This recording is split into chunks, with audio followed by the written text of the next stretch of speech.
Hello YouTube, Chris here. Welcome back. I want to do a quick video on how to properly lubricate a chain.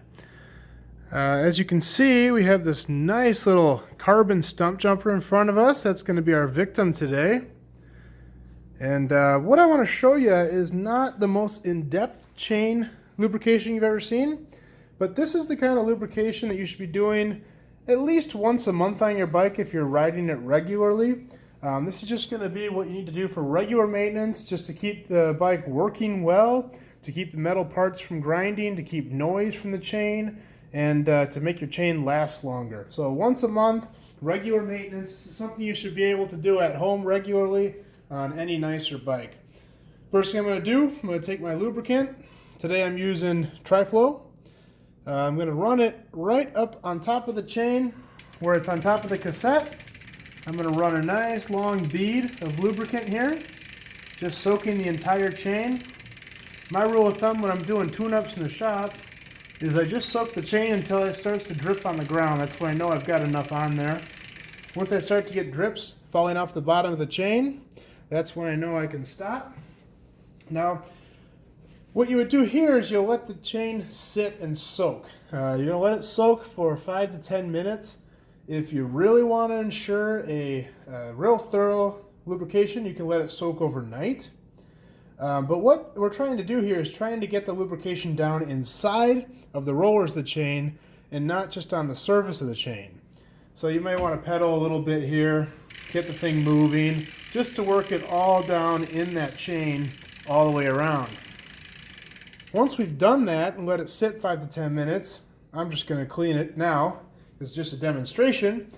You're going to go ahead, you're going to take your rag. You can do this down below, which is probably the safest place to do it. You're not going to get your fingers caught in anything like the spokes or the chain ring. And you're just going to pinch around the chain while pedaling it and just massaging and cleaning all sides of the chain. Now you're going to want to also, every now and then, take your rag and switch it around, because if you just leave it in one spot, what you're going to do is you're just going to push oil around. You're going to be putting as much oil back on the chain as you're taking off. So I'm just going to move this around, cleaning and lubricating the entire chain.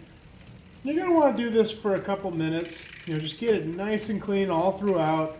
And we're really trying to get all that surface lube off the chain. As I said before, you want the lubrication down in the rollers of the chain and not sitting on the surface. If you leave a lot of lube on the surface of the chain, it's just going to pick up dirt and grime, and it's going to make a big mess in the future. Once all that grit gets in your chain, that's what wears on all the metal parts. It acts like a sandpaper effect, and it can do more harm than good.